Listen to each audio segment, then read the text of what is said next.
ou agir, entendeu? É tua opinião também? Ou Vamos ver as ações, né, Lídia que foram Medeiros? tomadas por ele. Eu acho que ele não podia ter ficado sem essa na vida dele. Então você acha que foi só uma fala? Uma Não, eu acho que reflete um conjunto frase... de ações e também eu acho que a nota dele depois dizendo que ele se referiu ao resultado da eleição é verdade. Ele se referiu ao resultado da eleição, mas o resultado da eleição, para chegar lá, teve um processo, né? Foi um processo. Eu acho que ficou muito ruim, Noblar, e que isso vai continuar sendo discutido nos tribunais, porque quem perdeu vai alegar que ele teve uma atitude política e não jurídica nas suas ações. Vamos ver como é que fica. O que você acha? Doutor Casado, eu não acho nada por enquanto. Doutor Casado, o que você acha? Por que você não acha? O Barroso perdeu, Mané, como ele disse lá para os bolsonaristas de Nova York. Uma situação, uma frase infeliz. Mas isso, dentro do contexto do Supremo Tribunal Federal, que tem uma superexposição absolutamente desnecessária. Né? Não é só ele, não foi só esse caso, você tem N situações similares ao longo dos últimos anos. O Supremo tem um protagonismo? Tem. Um protagonismo político? De fato, tem, porque a Constituição prevê. Mas há uma superexposição, inclusive no Supremo, e eu acho que chegou a hora de se debater, se discutir, por iniciativa deles, acho que deveria ter isso, um código de conduta. Não vejo nenhum problema quanto a isso. Existem em outros lugares, nem sempre é seguido, mas pelo menos existe como baliza. Olha, podemos ir até aqui na discussão pública, podemos não avançar aqui. É natural. Denise. Olha, Noblar, Rotemburgo. foi uma declaração muito infeliz. Ele abriu uma guarda que ele não poderia abrir nesse momento em que o Supremo tem sido ali um grande protagonista nessa questão de preservação da democracia. Talvez a gente já tenha passado dessa fase de preservação da democracia e de colocar aquela ala mais extremista dentro da caixinha da qual ela não deveria ter saído. Mas ele abriu uma guarda agora, olha, já tem pedidos de impeachment do ministro, vários discursos da oposição. A sorte dele, aliás, é que vem aí o recesso parlamentar, né? Já começou. Então, com isso, ele perde, ele ganha um fôlego para ver se a poeira dessas declarações baixam até agosto, setembro, ali, né? Quando o Congresso volta a ter mais protagonismo. Mas, olha, a gente tem que ficar muito de olho, porque ele pode, inclusive agora, já tem gente dizendo que ele vai ter que se julgar impedido em qualquer votação, qualquer julgamento que ele vai fazer que tenha relação com os bolsonaristas. Ou seja, é algo que o ministro do Supremo, há uma linha que os ministros supremos não podem cruzar. Ele cruzou e agora a gente vai ter que ver como é que isso vai se proceder. Essa história que o Casado falou, de repente criar aí uma linha de conduta, né, um código de conduta para os ministros do Supremo Tribunal Federal, talvez seja por aí.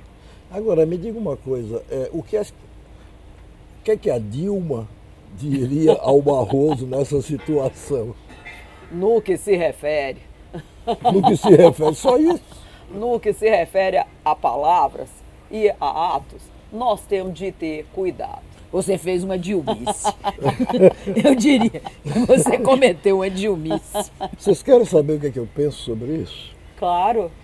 Eu me julgo suspeita, eu não posso declarar o que eu penso pelo seguinte, porque o doutor Luiz Roberto Barroso já foi meu advogado na época em que ele não era. Então você está ministro. impedido. Eu estou impedido de falar. Só nos autos, como não tem autos aqui. Mas isso daí, acho que marca, Denise, uma coisa de passarem a defini-lo como um ministro que não mantém isso que você falou, as ações que envolvendo Bolsonaro vão levantar Eles vão sempre levantar suspeita quando o Sempre. ministro for se pronunciar. Exatamente. Então, limita o poder dele mesmo. Opa, chegou o Olha que assunto. chegou.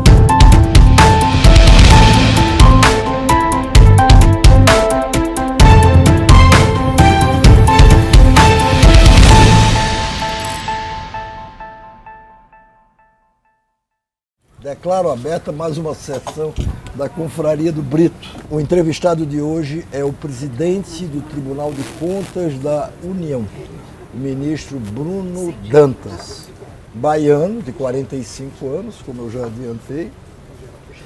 Já foi membro do Conselho Nacional do Ministério Público e também do Conselho Nacional de Justiça.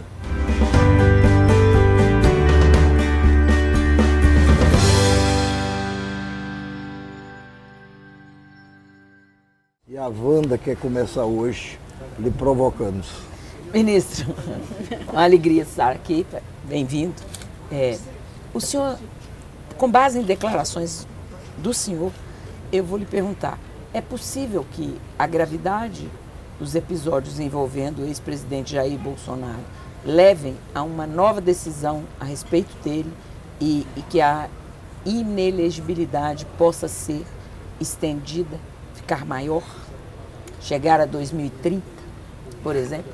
Oi, Wanda, quero primeiro saudar aqui o Noblar, saudar todos os membros da Confraria do Brito, dizer que é para mim um prazer muito grande participar, um privilégio mesmo, né, com esses expoentes do jornalismo brasileiro.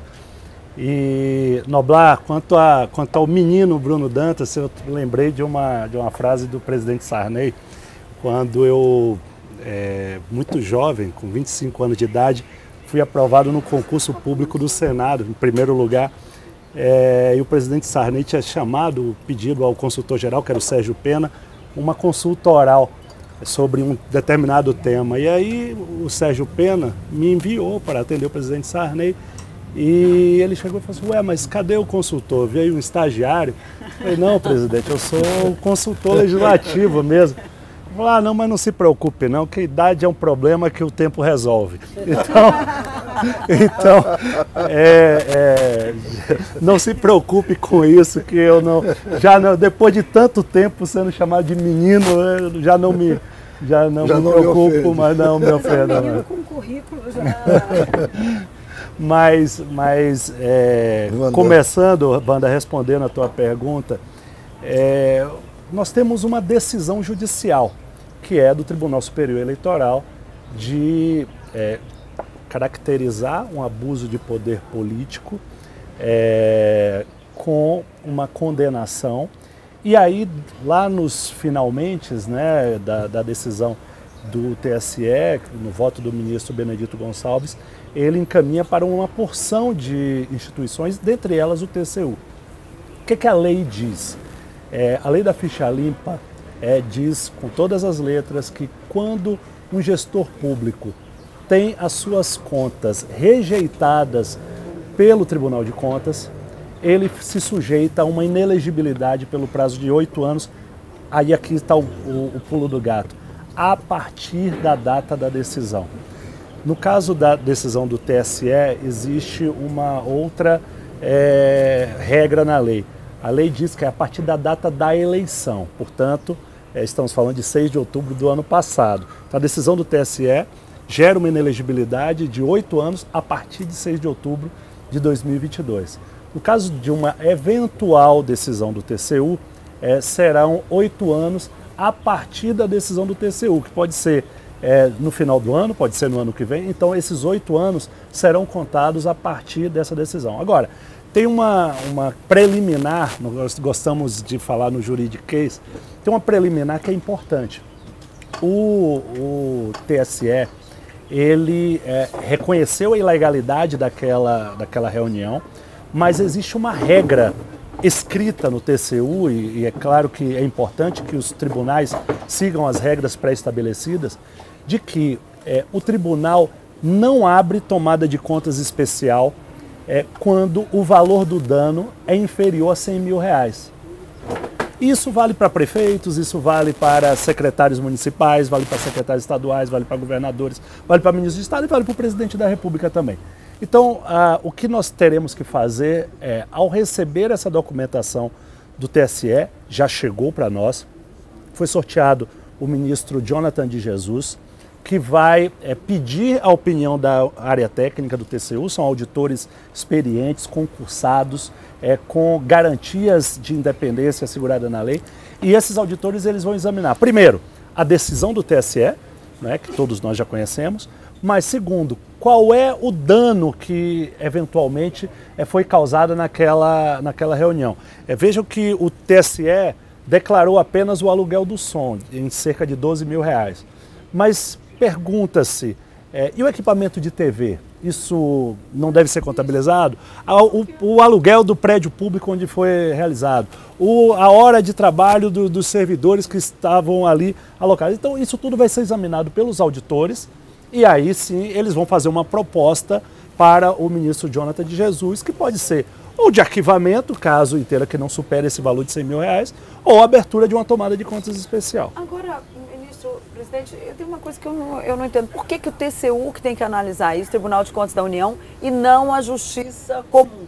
Né? Por que não vai para uma vara federal aqui em Brasília, enfim? Essa é uma pergunta que muita gente se fez, Denise, e eu também me faço, porque rigorosamente o TCU jamais julgou esse tipo de caso, que é um desdobramento de um julgamento da Justiça Eleitoral. Geralmente, quando acontece uma condenação da Justiça Eleitoral, a própria Justiça Eleitoral cobra o eventual dano ou manda para a Advocacia Geral da União, para a AGU, para que ela cobre.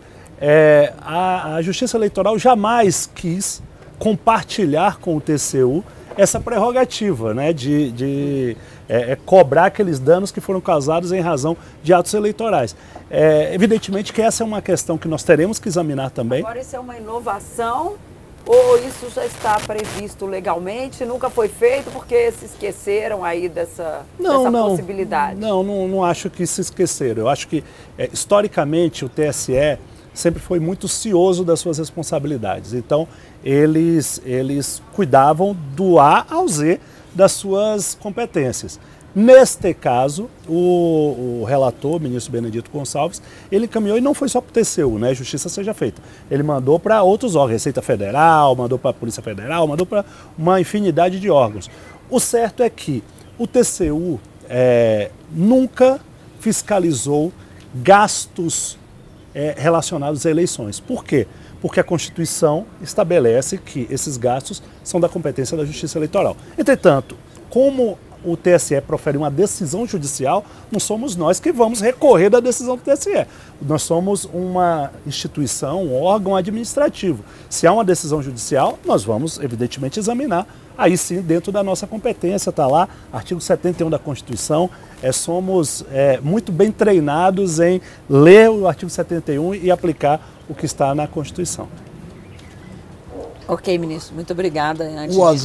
O Azedo, que é talvez de todos nós o mais pontual nessas reuniões da confraria, está com uma pergunta. Estava no médico. Estava no médico? Ah, tá.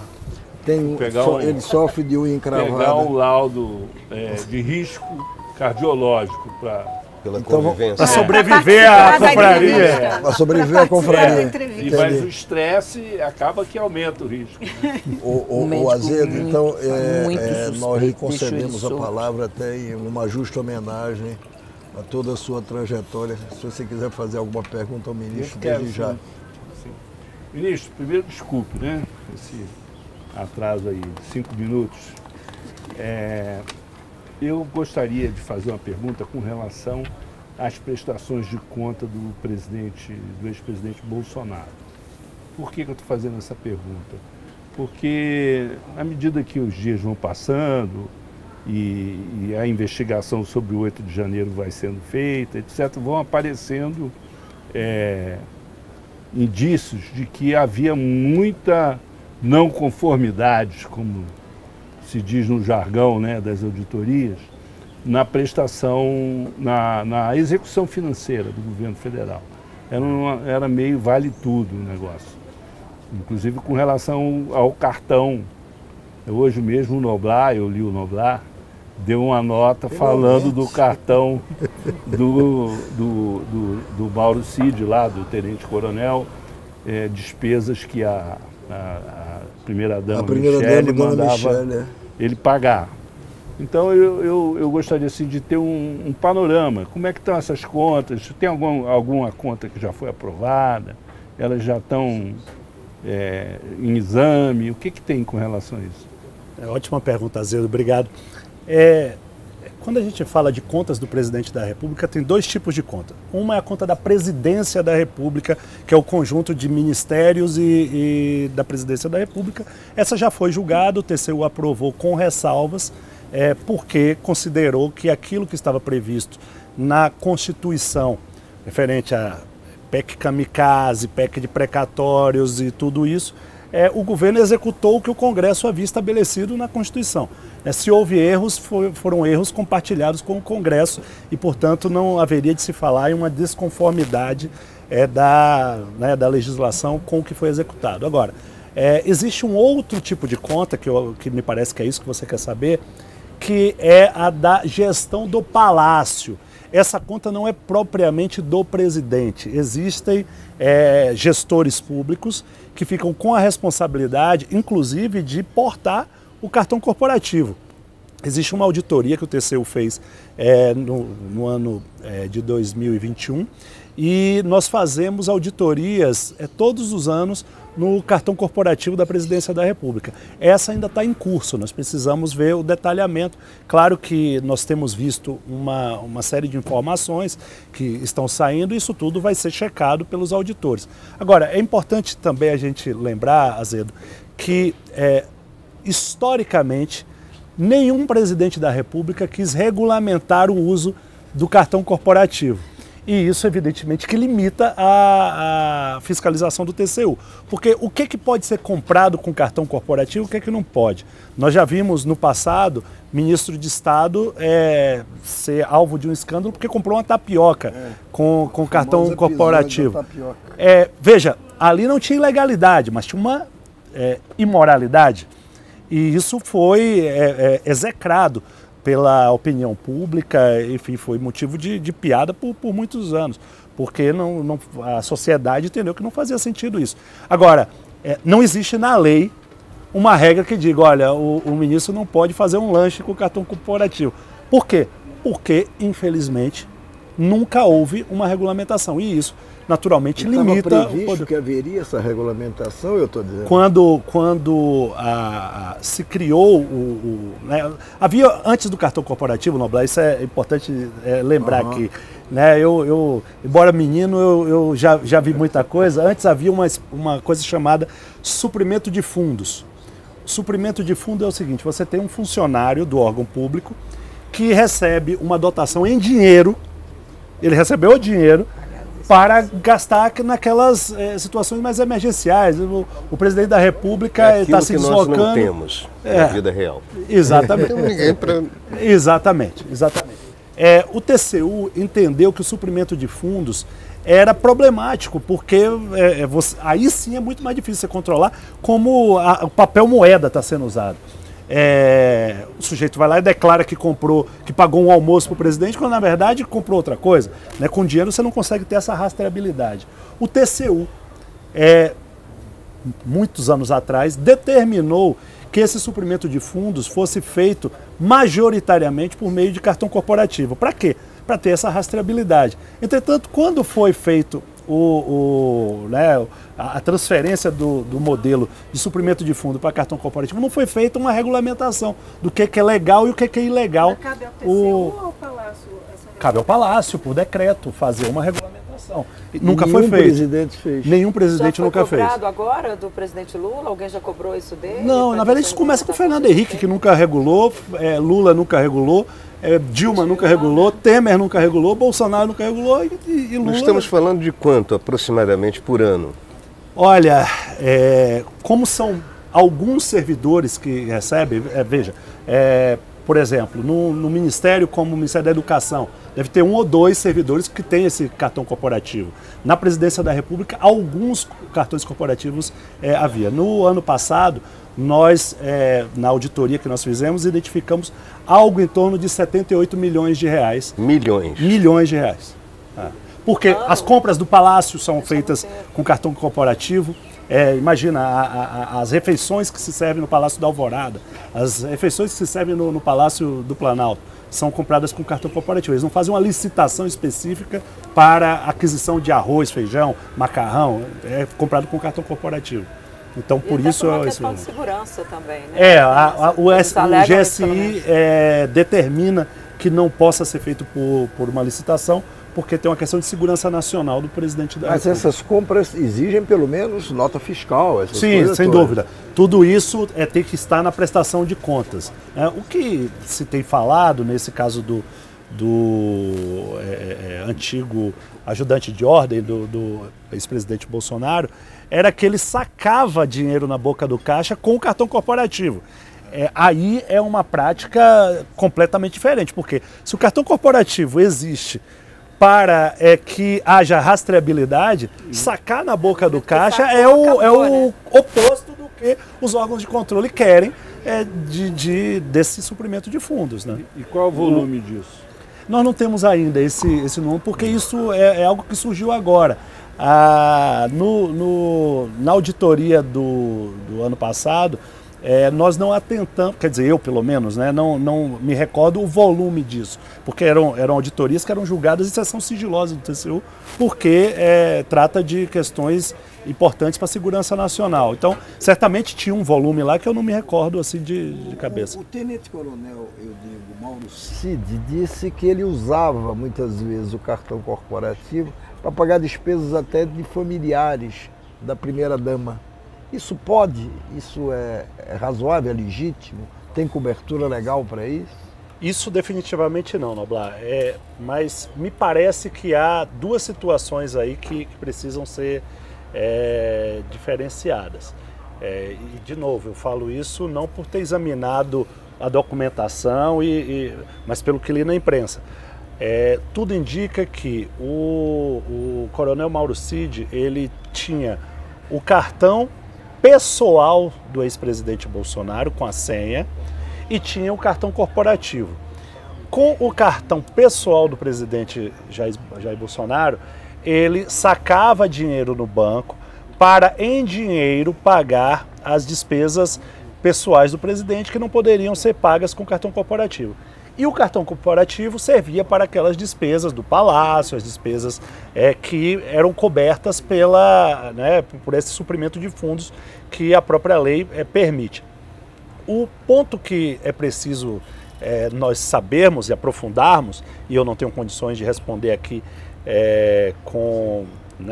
de maneira categórica, se não havia um trânsito de dinheiro de uma coisa para outra.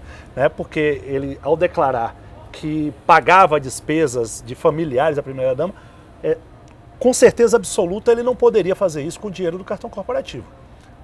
Então tem que se ver com que dinheiro ele estava pagando essa despesa. E evidentemente que nessa auditoria que o tribunal, que o TCU faz no cartão corporativo, vai ser possível detectar. Agora, tem aquele segundo problema, que se ele sacava dinheiro com o cartão corporativo, ele primeiro estava burlando a lei, porque não é razoável que o cartão que existe para permitir a rastreabilidade, ele faça o saque em dinheiro que impede justamente a finalidade do cartão, que era a rastreabilidade. Então, são coisas que a gente vai ter que examinar nessa auditoria. E ele diz também, só para complementar, e ele diz também que muitas vezes a primeira-dama mandava que ele pagasse o cartão de crédito de uma amiga da primeira-dama, que a primeira-dama usava. Também me parece que é uma outra coisa que terá que ser muito bem estudada, né? Porque a primeira-dama tinha quem pagasse suas contas, mas ela usava um cartão de crédito de uma amiga, antiga companheira no Senado. E mandava pagar a fatura do cartão de crédito da amiga, que ela usava, com o cartão de crédito corporativo. Se foi com cartão corporativo, pouco importa se era o da primeira-dama, se era da amiga da primeira-dama, se era o da tia da primeira-dama. em qualquer circunstância seria ilegal, ela não poderia fazer isso. Pelo Agora, com o dinheiro do marido, aí é a explicação que ela tem que dar para ele, né? Ministro, essa questão, a gente não podia... O senhor disse que o presidente que tem que regulamentar, mas se nenhum presidente está regulamentando, o TCU não podia sugerir, ou o próprio Congresso não poderia fazer uma lei de uso do cartão corporativo? Isso não poderia ser uma iniciativa do Congresso? Seria possível? Certamente o Congresso poderia fazer isso. O TCU não, porque não cabe a nós regulamentar aquilo que a lei diz que depende de um regulamento. Sim, mas do é um Executivo. Acessório do Poder Legislativo. O Legislativo não pode certamente ajudar Não sei se nessa você se recorda. regulamentação? Você lembra que no começo não foi bem no começo, não, metade do primeiro governo Lula, a ex-presidente Dilma Rousseff era chefe da Casa Civil e ela chegou a depor no Congresso por gastos no cartão corporativo.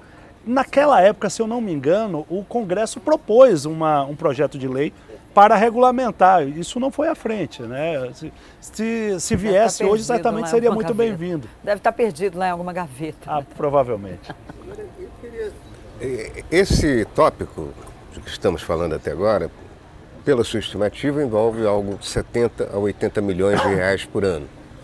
Eu queria passar para um universo um pouco mais amplo, de 6 bilhões de reais, 1 bilhão de dólares, que é o dinheiro dos partidos, que os partidos manejam, é dinheiro público.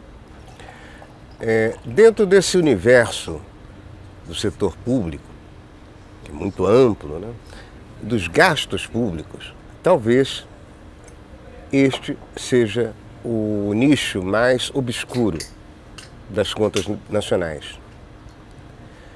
Até onde eu entendo, e aí vem a pergunta, o TCU tem a função de examinar as contas públicas. Eu lhe pergunto, por que as contas dos partidos, que não são nada transparentes, não param no TCU? Ótima pergunta, Casado, você vai me dar... Não, né? Não, mas essa pergunta é muito boa, porque é absolutamente corriqueiro que as pessoas considerem que qualquer despesa pública seja da competência do TCU. Acontece que a Constituição faz uma única ressalva, que são as despesas relacionadas às eleições e aos partidos. Essa é da competência da Justiça Eleitoral. Então, é a Justiça Eleitoral que analisa a prestação de contas dos partidos. O TCU é proibido de olhar as prestações de contas do partido. Acho até que quando a Constituição de 88 foi aprovada e promulgada, né, lá por Ulisses Guimarães, o doutor Ulisses não imaginou que a Justiça Eleitoral ficaria encarregada de fiscalizar um volume tão grande de recursos, porque a verdade é que a Justiça Eleitoral não tem estrutura para fiscalizar esse volume. O TCU tem. O TCU, veja, fiscaliza as contas da Petrobras, fiscaliza as contas do Ministério dos Transportes. Só esse ano o Ministério dos Transportes tem 20 bilhões para fazer investimentos. A Petrobras faz mais de 100 bilhões de reais de gasto com investimentos anualmente. Balanço E nós geral fiscalizamos, né? Tanto é verdade que, por exemplo, a venda, a compra da refinaria de Passadina, quem descobriu não foi a Lava Jato, foi o TCU que descobriu. Nós encaminhamos para a Lava Jato. Mas, voltando à tua pergunta, veja que, às vezes, a evolução histórica acontece sem que a gente fique lembrando as razões de por que as coisas foram feitas como são. Quando a Constituição foi aprovada em 88, se disse que o TCU não poderia fiscalizar a justiça os gastos dos partidos, os gastos das eleições. Muito bem. Só que a proibição do financiamento privado e, portanto, a criação do fundão eleitoral foi posterior. E aí cria-se o fundo eleitoral, que no começo não era de 6 bilhões de reais, ele foi crescendo vertiginosamente, né, numa velocidade rara, mas isso não foi acompanhado de um aperfeiçoamento na fiscalização das contas. Eu não estou aqui, evidentemente, reivindicando uma mudança na Constituição para que o TCU tenha essa competência. Eu só estou dizendo que ao TCU é proibido fiscalizar a prestação de contas dos partidos. O TSE não poderia pedir ao TCU uma ajuda nisso? Já que nós fazemos na medida dos pedidos deles, né? Já nos foi pedido em alguns anos, em outros não. Então, se eu não me engano, quando o ministro Gilmar Mendes foi presidente, ele pediu o apoio do TCU. Nós destacamos uma equipe de auditores para trabalhar junto com os servidores do TSE. E, se eu não me engano, também na presidência do Fux, também nós fizemos a mesma coisa. Mas, evidentemente, que isso depende de solicitação do TSE. O que me chama muita atenção, eu acho que as pessoas em geral, né, você consegue identificar a compra de uma mariola, né, uma tapioca, uma coisa assim, numa conta de um ministro, mas você não consegue sequer expor publicamente, de uma maneira racional e legível, né, as contas dos partidos. Eles viraram feudos dentro do orçamento público, com direito à apropriação privada, sem transparência. É realmente uma coisa... E com o agravante, né, que com a proibição do financiamento empresarial, ou pessoas muito ricas que financiam as próprias campanhas, ou então são os donos do partido, que controlam a estrutura partidária, recebem o fundo, e essas se tornaram as pessoas mais importantes no sistema político brasileiro, porque não são presidentes de partido, são donos de partido. Não existe democracia interna São empresas, né? São empresas. São empresas. Vinícius, falando de outra falta de transparência grande, como é que estão as investigações, as auditorias sobre o orçamento secreto? Olha, Lídia, essa é uma questão tormentosa para nós, porque, veja, o TCU integra o Poder Legislativo, então qualquer fiscalização nossa que, de certa forma, toque aquilo que o Congresso Nacional considera como prerrogativa sua, cria muita turbulência, mas quem primeiro apontou problemas no sistema de alocação de dinheiro para a emenda do relator, que foi carinhosamente apelidada pela imprensa de orçamento secreto, mas foi o TCU. O TCU identificou a disfuncionalidade desse modelo, recomendou tanto ao Congresso quanto ao Ministério da Economia, né, o ministro Paulo Guedes, que fossem estabelecidos mecanismos de dar transparência à destinação desses recursos. E, sobretudo, nós mostramos que o modelo de emenda de relator, ele trazia um problema crônico para o planejamento, porque ele deslocava do poder executivo, que tem a visão ampla do país e foi eleito para definir as prioridades nos investimentos, desloca do executivo para o legislativo, que invariavelmente alocava os recursos em pequenas obras no interior do Brasil. Não que o interior do Brasil não mereça receber recursos, é que você não pode pegar toda a capacidade de investimento do país, que poderia servir para você construir uma usina, para você construir uma ferrovia, para você construir uma rodovia, e para colocar calçamento lá em Feira de Santana, que é a minha cidade, tá? Eu estou falando com autoridade, porque antes que alguém grite que, olha, está ofendendo Feira de Santana, não, estou falando a minha cidade. É colocar calçamento lá numa rua em Feira de Santana. É preciso que, óbvio, os parlamentares têm legitimação para ouvir as suas bases e levar dinheiro federal. Mas você não pode colocar 40 bilhões, que é a capacidade de investimento de um ano do governo federal, para esse tipo de obra, porque isso é disfuncional e isso aniquila a capacidade de investimento do país. Ministro, se fizessem as obras ainda estava bom, mas a gente teve aí várias matérias, várias reportagens ao longo ali do funcionamento do orçamento secreto, de cidades que recebiam, por exemplo, recursos para a saúde, que atendia mais do que a população ali na questão de dentistas, né, próteses, atendimentos médicos, que eram infinitamente superior à população daquela localidade. Isso aconteceu, por exemplo, no Maranhão. Como é que está isso? Como é que isso está equacionado? Isso continua acontecendo? Não tem jeito de fazer aí uma prevenção Em vez do TCU só chega lá depois que a porta já está arrombada, o dinheiro já foi gasto, ninguém mais sabe onde é que foi parar. E só completando a Denise, essa mudança que foi feita no orçamento secreto, resolve o problema? Está bem longe disso. Uma de cada vez. Veja, Denise, o que me tranquiliza em relação a isso é que esses casos são todos casos que foram identificados pelo TCU. Né? Tem lá uns jornalistas que cobrem o TCU, você é uma delas, cuja especialidade é pegar qualquer indício nos nossos relatórios de auditoria e da divulgação nacional. E felizmente que isso existe, porque muitas vezes a coação moral chega antes da sanção jurídica. Né? O TCU vai julgar aquilo ali, às vezes demora mesmo, né, para você concluir uma auditoria.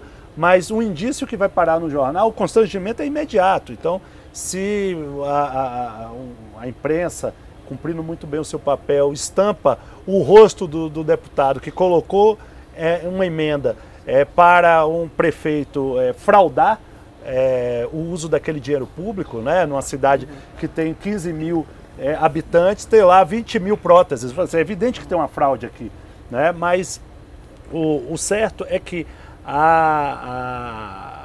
tudo isso vem de apurações nossas do TCU.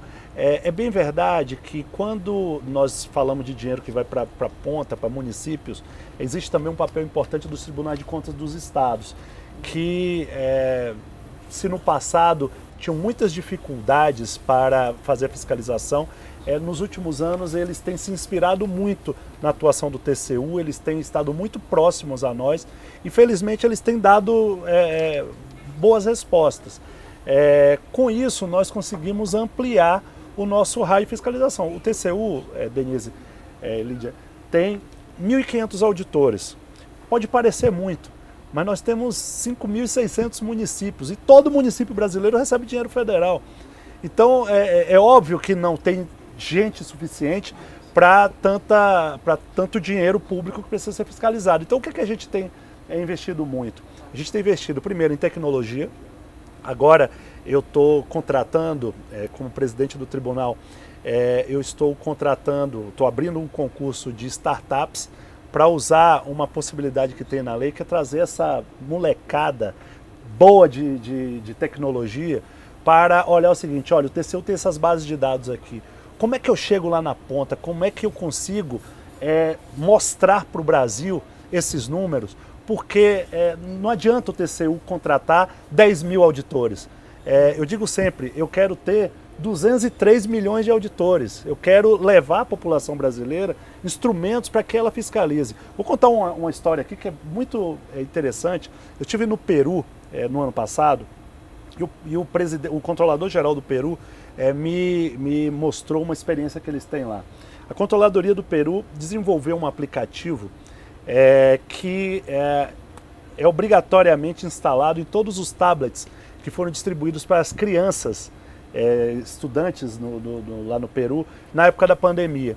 E aí nesse aplicativo eles instalaram lá um quiz, né, um questionáriozinho que abre semanalmente, e as crianças respondem se a merenda escolar está adequada, se o professor está comparecendo, se o livro escolar, se ele tem todos os livros escolares, como é que é o tratamento dele de reforço depois da aula. Então, veja, isso é participação cidadã, né? E eu acho que isso está totalmente integrado com o que a gente quer que seja uma bandeira nossa, que é transparência para movimentar a participação social. Ministro, mas a qualificação... A Lídia tinha feito uma pergunta... Se a mudança no orçamento secreto resolve, parece que não. Veja, Lídia, aí a gente chega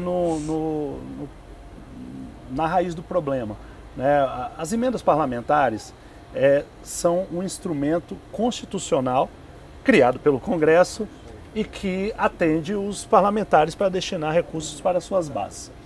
É evidente que a tendência dos parlamentares é expandir essas prerrogativas.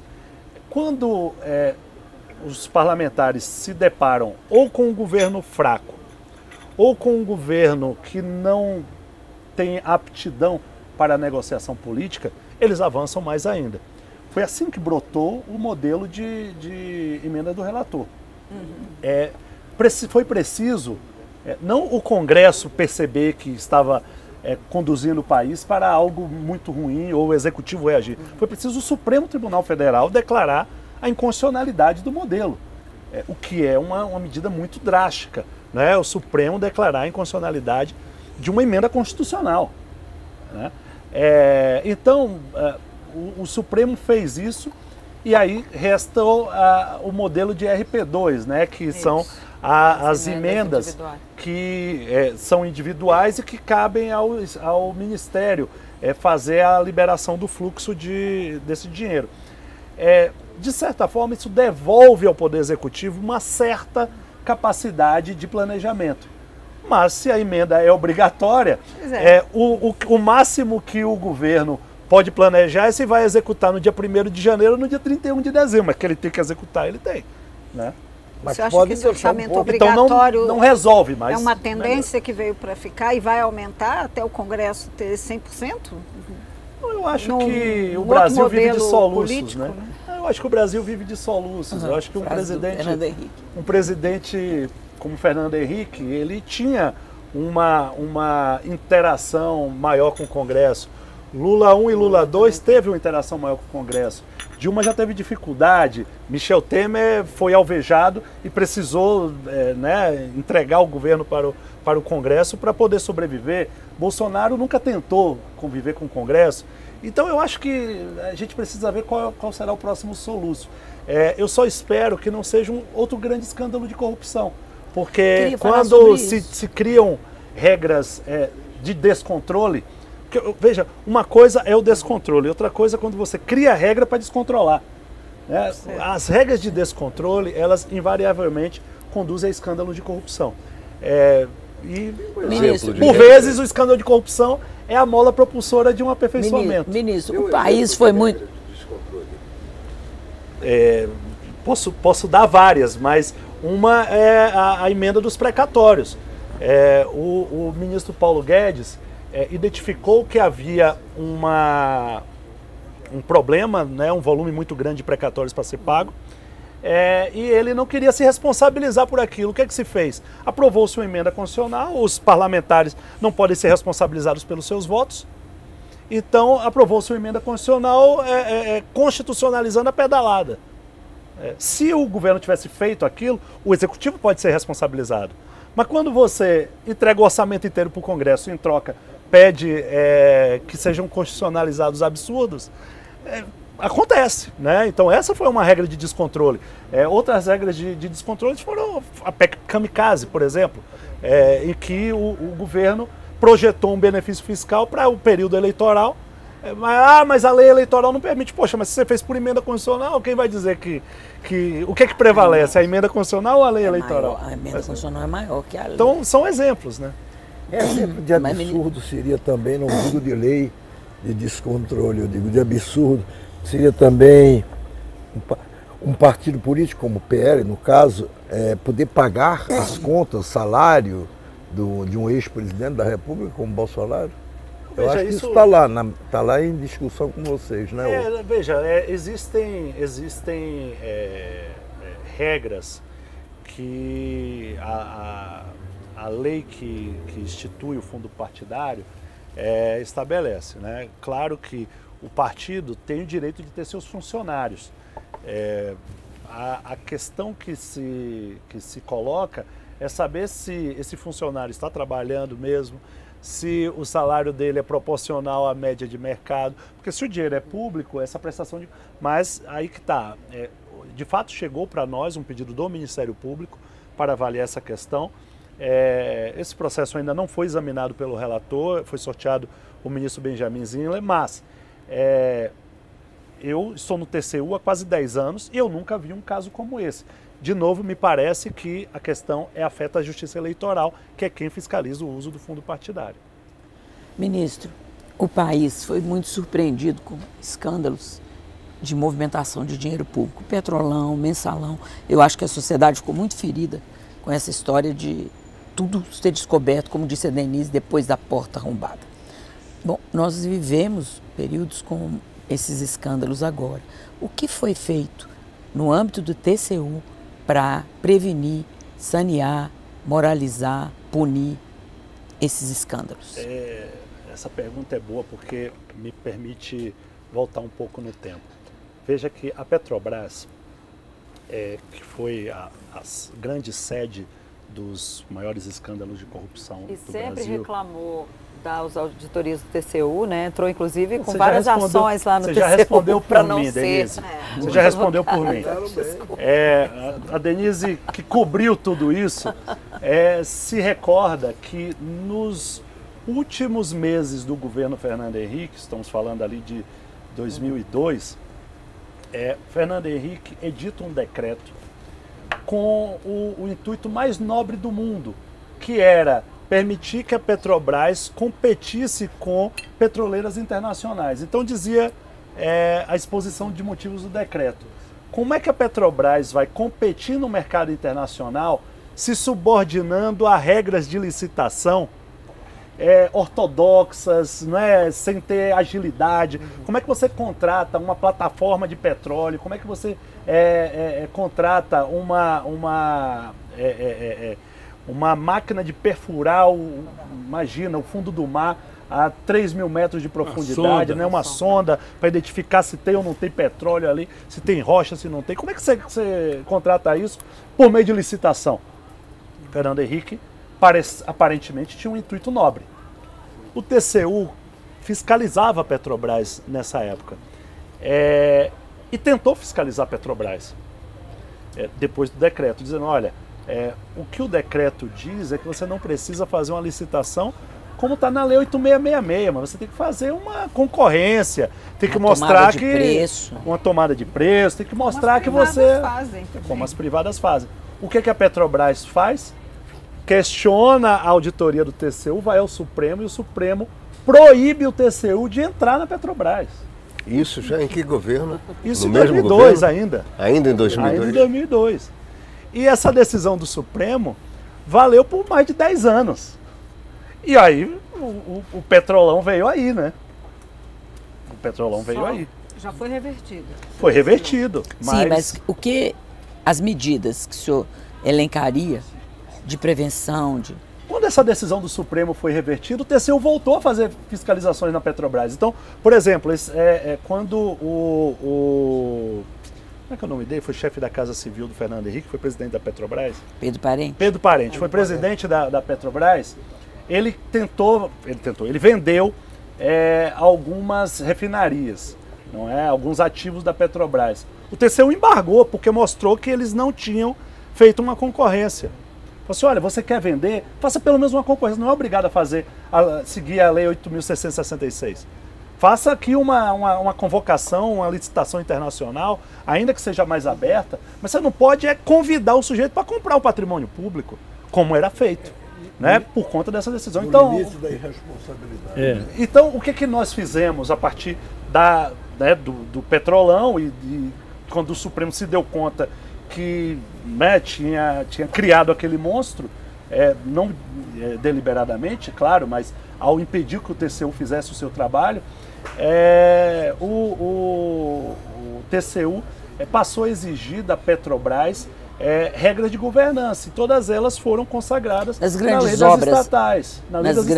E nas grandes obras, o TCU segue o dinheiro, ministro? Nós seguimos o dinheiro, sem dúvida alguma. Nós identificamos, vou te dar um exemplo recente, obras obras hídricas, né? O Ministério do Desenvolvimento Regional. Nós identificamos inúmeros problemas de projeto e encaminhamos todas essas conclusões para o Ministério, para dizer, olha, não abram a licitação. Codevasf, tudo que foi descoberto foi o TCU que descobriu. Nós suspendemos inúmeras obras da Codevasf, né? A ponto de o Congresso Nacional estrilar, porque, evidentemente, os parlamentares estavam alocando emendas. Em princípio, eu suponho que todos eles queriam ver as obras bem feitas e entregues, mas Quando o TCU identificava problemas nessas obras, nós recomendávamos a suspensão da licitação, a suspensão do contrato, e isso, claro, dava um incômodo muito grande no Congresso. Ministros, E nos colocou em linha de choque com o Congresso algumas vezes. Ministro, a gente viveu aí uma experiência, né, no país com relação a essa questão da corrupção no setor público, seja para formar patrimônio, seja para financiar campanha eleitoral, e que colocou em xeque, inclusive, as instituições políticas do país, porque gerou um movimento antissistema, cuja, vamos dizer assim, maior consequência foi o tsunami eleitoral de 2018, que atingiu, inclusive, a Câmara dos Deputados, o Senado, atingiu o Congresso. Então há uma experiência vivida com relação ao estrago político que essas coisas têm para os políticos, né? E a pergunta que eu faço é o seguinte: há uma expectativa da população com relação ao novo governo de que essas coisas não se repitam mais. E eu acho assim que o TCU tem já expertise e experiência acumulada para atuar preventivamente em relação a isso.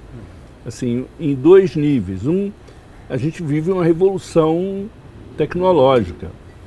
O senhor mesmo falou dessa concorrência para incorporar gente nova, que entende tecnologia e tal.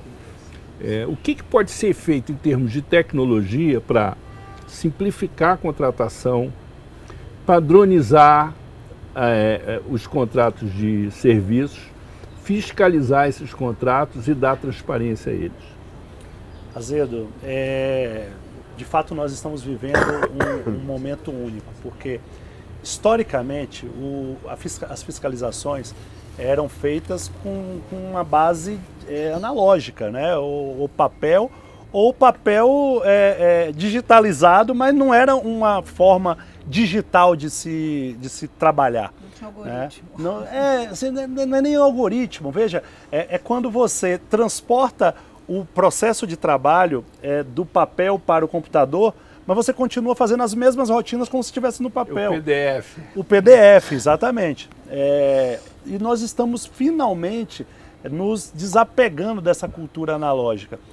Hoje de manhã, olha que curioso, eu falava exatamente isso com o meu secretário-geral da presidência. O ministro Gilmar Mendes está em Lisboa, mas é o homem mais inquieto que eu conheço. Ele me mandou uma mensagem hoje cedo, lá estão 4 horas a mais, né? Então eu acordo às 6h30 da manhã, tinha uma mensagem do ministro Gilmar para mim. Bruno, essa questão, ele tinha lido uma matéria da Folha que trazia uma decisão do TCU num caso de creches e escolas que o governo passado tinha empenhado quase 7 bilhões de reais do FNDE indevidamente, com pequenas emendas e comprometendo o orçamento do FNDE dos próximos 4 anos. Bom, e aí o ministro Gilmar leu essa matéria e falou assim: por que vocês não fazem como aqui em Portugal? Obrigam que cada obra tenha um QR Code e o cidadão ele tem condição de acompanhar. Aí eu fui falar com o meu secretário-geral da presidência, né? Acordei o rapaz às 6h30 da manhã para que ele, né, me ajudasse a pensar sobre isso para dar uma resposta para o Gilmar. E aí ele me disse o seguinte: ministro, deixa eu te contar. Ele é um auditor experiente, já está no TCU há 15 anos. Ele falou: sabe que 10 anos atrás, quando nós tínhamos uma fiscalização de obra muito ativa, nós pedimos para o governo criar um cadastro nacional de obras federais. E o governo nunca quis. Por que o governo nunca quis? Porque dá instrumento para o povo cobrar o próprio governo. Né? Fiscalizar o próprio governo. Então, e aí o que eu disse para ele? Ministro? E aí o que eu disse para ele? Só para concluir a pergunta que o Azedo me fez. Aí minha resposta para o meu secretário-geral da presidência foi: mas nós não precisamos do governo fazer, nós podemos fazer. Porque a essa altura, se a gente contrata, de novo, uma juventude aí que domina a tecnologia, nós conseguimos puxar esses dados e nós criamos essa plataforma eletrônica com todos esses dados. Eu tenho acesso lá, eu tenho um departamento lá no TCU chamado Lab Contas. O que é isso? É um laboratório de tecnologia em fiscalização de contas. eu tenho informação desde os bancos de dados do Detran até o do INCRA, passando pelo do Ministério do Trabalho, para saber quantos funcionários tem em cada empresa e qual o salário desses empregados. Poderia nos dar uma conexão. Então, pois é. Então, o que nós precisamos fazer é, claro, preservando os dados sigilosos, é permitir que a população faça esses cruzamentos, ela própria faça esses cruzamentos. E aí, a tua pergunta me dá a chance de dizer isso. Nós estamos desenvolvendo essa plataforma nacional não só de obras públicas, mas de emendas parlamentares, para que o cidadão, ele vá lá, tá bom, meu deputado colocou dinheiro, deixa eu ver em que municípios ele colocou dinheiro. Deixa eu ver para onde foi, o que foi comprado com o dinheiro que o meu deputado... Quem foi contratado? Quem foi contratado? Porque quem está lá na ponta sabe se foi uma empresa de um parente de um deputado, se é parente do prefeito, se é parente do vereador, de quem que é, né? Então, eu acredito muito que a tecnologia, ela vai nos libertar daquelas amarras que nós tivemos no passado. Agora a gente não precisa que o governo faça essa plataforma, nós vamos fazer essa plataforma. E quando é que ela vai estar pronta? Já tem aí uma ontem previsão? Eu tive uma reunião com o presidente da Associação dos Tribunais de Contas do Brasil. Porque nós precisamos dos nossos dados, mas nós precisamos de dados dos municípios que só eles têm. Então o que a gente quer? A gente quer colocar os sistemas para conversar, para a gente conseguir puxar os dados dessa plataforma deles e aí criar uma plataforma nacional. Eu espero que até o final do ano a gente já tenha um piloto para lançar. Com todo respeito, eu vou dizer uma coisa. Eu vou dizer uma coisa. Com todo respeito, com todo respeito, mas eu vou falar uma coisa. Claro que O cidadão já tem de sacolejar nos ônibus, pagar as próprias contas, conviver com inflação. Ele ainda tem de ser responsável pela fiscalização. O senhor me desculpe, mas eu penso que o TCU tem gente qualificada, tem orçamento, tem qualificação. Mas ninguém é obrigado, né? A pessoa faz se ela quiser. Mas você tem razão, assim, nós não estamos querendo nos eximir. Nós não queremos nos eximir da responsabilidade. É isso, eu queria que o senhor explicasse então, em que nível nós vamos que o senhor continuar quer. fazendo a fiscalização. Agora, eu vou te dar um exemplo que eu gosto de trabalhar com... Como eu dou aula há 20 anos, eu tenho 45, Nobel, como você falou, mas eu dou aula há 22 anos, desde os 23 anos de idade. Então eu gosto de dar exemplo, que eu acho que é mais didático. Quando nós começamos a fiscalizar o auxílio emergencial, foi criado do dia para a noite na pandemia, no primeiro relatório de auditoria nós descobrimos 80 mil militares que estavam recebendo esse benefício social sem ter direito. Porque a lei dizia que era preciso estar desempregado ou que fosse um informal. Né? Portanto, militar que tem salário não poderia solicitar. Qual foi a decisão que nós tomamos? Veja, nós identificamos o problema. Agora nós identificamos todos os problemas. Como é que eu trato com funcionário de prefeitura que eu não tenho acesso ao cadastro da prefeitura? Como é que eu vejo o sujeito que é prestador de serviço de uma empresa que trabalha para a prefeitura ou trabalha para o TCU? Eu identifiquei gente que trabalhava, prestando serviço para o TCU, que estava recebendo auxílio emergencial, mandei cortar imediatamente. Né? Mas o que nós fizemos? Pois é, Nós determinamos, eu vou te dizer, nós determinamos que o Ministério da Cidadania colocasse o nome de todos os beneficiários na internet. 62 milhões de beneficiários. Sabe o que aconteceu? O povo estava em casa sem ter muito o que fazer. O povo passava o dia entrando na internet para ver se o vizinho estava na lista. E nisso, sabe o que é que nós descobrimos? Quando veio a eleição municipal de 2020, que foi, né, descobrimos inúmeros candidatos com patrimônio superior a R$1 milhão que estavam recebendo auxílio emergencial. Nós demos à população ferramenta para ela identificar essas pessoas. E recebemos muita denúncia. Então as coisas têm que ser convergentes. O TCU fiscaliza, mas o cidadão também tem que fiscalizar. Está numa questão internacional. Ministro, eu queria que o senhor falasse um pouquinho que o Brasil está presidindo agora a instituição dos tribunais de contas, né, internacional, que une os vários países aí nessa questão do controle das contas. Qual é a experiência que o Brasil pode adotar, por exemplo, nessa área ambiental, que é uma questão que eu sei que o senhor quer, inclusive, atuar muito nessa área lá fora, que é uma área na qual o Brasil tem muita visibilidade. Como é que está essa questão lá, essa relação internacional aí dos órgãos de controle? Denise, em novembro do ano passado, o Brasil, pelo TCU, foi eleito para a presidência da INTOSAI, que é a Organização Internacional das Instituições Superiores de Controle. Essa organização tem status de órgão consultivo da ONU e congrega 193 países. Veja que é um número que é quase o mesmo número da ONU, né? A ONU tem 194 países. O que nós fazemos nessa organização, fundamentalmente, é intercambiar melhores práticas. A gente faz com que os nossos auditores tenham contato, por exemplo, com técnicas de auditoria, e definimos padrões de auditoria a partir daquilo que é feito nos Estados Unidos, na Inglaterra, na Bélgica, na França, no Brasil, que é visto como um país muito avançado em técnicas de auditoria, a ponto de ter merecido essa eleição. Quando eu assumi a presidência da INTOSAI em novembro, Assembleia Geral que aconteceu no Rio de Janeiro, eu imaginava o seguinte: foi logo depois do segundo turno da eleição, a nossa eleição lá no Rio. E eu pensava o seguinte: nós passamos 4 anos fazendo um discurso completamente equivocado em matéria ambiental. Nós tivemos uma política desastrosa nesse setor, mas pior do que a nossa política foi o discurso, porque nós conseguimos ser ainda mais mal visto do que merecíamos, né? Porque, de uma forma ou de outra, algumas instituições frearam os retrocessos em matéria ambiental. Mas o discurso era tão ruim que nós fomos isolados, fomos alijados do debate, né, dos fóruns internacionais que discutiam esse, que é um tema de interesse do mundo inteiro, né, que é meio ambiente e mudanças climáticas. Com isso, eu achei que nós tínhamos a oportunidade de redimir o Brasil desses 4 anos de negacionismo ambiental. De que maneira? Junto com os nossos auditores, nós estruturamos uma auditoria global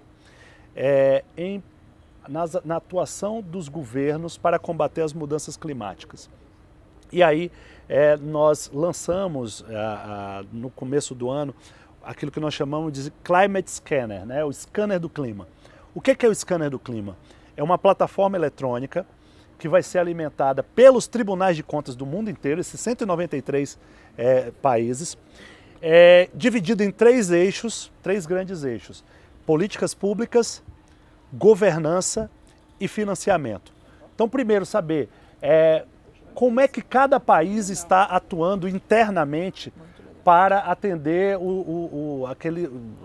aqueles compromissos que estão no Acordo de Paris, não é? Tudo bem. Você tem política de antidesmatamento, você tem política antiqueimada, você tem política antiderramamento de óleo, você tem política para redução, para mudança da sua matriz energética, você tem. E aí você fazer uma verificação das políticas públicas. Ok, são essas as políticas públicas. Então vamos ver como é que é a governança. Você tem um conjunto de instituições capazes de planejar, executar e fiscalizar essas políticas públicas? Sim, então a tua governança aqui, a partir dos índices que serão estabelecidos, nós vamos dar nota para cada país dentro desses requisitos. E o terceiro eixo, que é financiamento, é saber quanto está sendo alocado do orçamento ou quanto está sendo captado do setor privado para a execução dessas políticas. E aí nós vamos, dentro desse conjunto de 3 grandes eixos, fixar indicadores, e aí cada Tribunal de Contas, porque o requisito para a filiação na INTOSAI é que a instituição de controle tem independência em relação ao seu governo. Isso significa que quem vai preencher os dados é uma instituição que tem autonomia em relação ao Poder Executivo. Porque, vamos falar a verdade, eu falei isso para a ministra Marina e ela riu. Os países têm todo o interesse em mostrar uma foto bonita. E, se for possível dar uma maquiada, mostrar uma maquiagem para a comunidade internacional. Inteligência artificial aqui, outra ali. Inteligência artificial aqui, exatamente, Noblar. Mas os tribunais de contas, os órgãos de controle, não. Eles têm uma credibilidade, inclusive uma reputação internacional, que precisa ser considerada. E a próxima etapa que a gente quer fazer é uma revisão entre pares. Então, por exemplo, o Brasil vai alimentar o Climate Scanner com os dados aqui do nosso governo federal. Muito bem. Só que os Estados Unidos vão fazer a revisão do nosso dado. Olha, isso aqui que você lançou, está em que documento brasileiro? Me mostra aqui. Para evitar que, eventualmente, o Tribunal de Contas, ele ali entre no embalo do seu Poder Executivo e queira mostrar uma foto mais bonita. Então, essa eu acho que é a nossa grande iniciativa. Eu quero marcar a presidência brasileira da Intosai com esse projeto. Nós já vamos fazer uma reunião segunda e terça-feira da próxima semana em Foz do Iguaçu, com o grupo executivo. Fazem parte do grupo executivo 18 países, Estados Unidos, Canadá, México, Peru, Brasil, Noruega, Finlândia, Reino Unido, Marrocos, Quênia, Indonésia, Emirados Árabes, Arábia Saudita, Tailândia, Maldivas. Então é um conjunto de 18 países. Que pulou não? Não é brincadeira minha. Mas são 18 países, Noblar. Não, porque é capaz de falar os 18. É porque eu estou falando com eles quase que diariamente. É a memória do garoto. É a memória do garoto. Do menino. Mas, ministro, a Denise... E a presidência também E o Supremo? Ô, ministro, a gente não pode deixar você ir embora sem perguntar. Está pronto para ir para o Supremo? Ô, Lídia, Essa pergunta ninguém me faz, não sei porquê. Mas tudo bem, eu não sou um garoto. Eu gosto de dizer e usar uma frase de um homem público que todos vocês conhecem, que é Nelson Jobim. Jobim diz que cargo no Supremo não se pede nem se recusa. Então eu vou... O Maringa Seixas recusou 2 vezes. Pois é. Então eu vou trabalhando, acho que o trabalho que nós temos feito no TCU tem sido muito reconhecido pela sociedade, pela imprensa, pelos atores privados e pelo governo. Acho que essa nossa agenda internacional está sendo muito bem vista, tanto pelas instituições multilaterais, como pelo próprio governo brasileiro, que está vendo uma chance da gente, né, se reerguer a nossa imagem. E uma coisa muito importante é que, pela primeira vez, nós estamos disputando uma vaga na Junta de Auditores da ONU. A ONU, que cada país faz as suas contribuições em dólar, e esse dinheiro serve para custear as missões de paz, para pagar toda a estrutura administrativa da ONU. As contas da ONU são auditadas anualmente por uma junta composta de 3 países. Hoje, a junta é composta por China, França e Chile. O mandato do Chile acaba no ano que vem e haverá uma eleição em novembro na Assembleia Geral da ONU para preencher essa vaga. E o Brasil, o Itamaraty, lançou a nossa candidatura com apoio do presidente Lula para que nós possamos integrar. Por enquanto, já quitou todas as dívidas que já tinha? Já quitou todas as dívidas, pode pode não votar. passar vergonha? Pode votar normalmente. Minha gente. E nós vamos ter a chance aí de, pela primeira vez, ver as finanças da ONU por dentro com o apoio do governo federal, o que mostra que o nosso trabalho está sendo reconhecido. Muito bem, não. Agora chega. Não, acabou há muito tempo. Eu queria agradecer ao ministro, foi uma ótima conversa, muito ilustrativa, e dizer que apareça sempre, que queira, e que agora a gente precisa dar por encerrada essa conversa da gente, porque a gente tem uma segunda sessão que é mais rápida, que é falando mal do entrevistado. Entendeu? Porque falar pela frente tem delicadeza, pelas costas é mais fácil.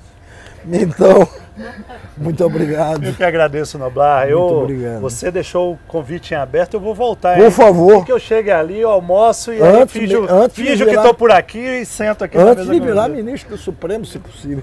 Tá certo. E depois também. E depois obrigatoriamente. Depois obrigatoriamente, é verdade. Bom, obrigado, gente. Foi ótima a nossa conversa aqui, viu? Foi mesmo. Obrigado. Foi mesmo.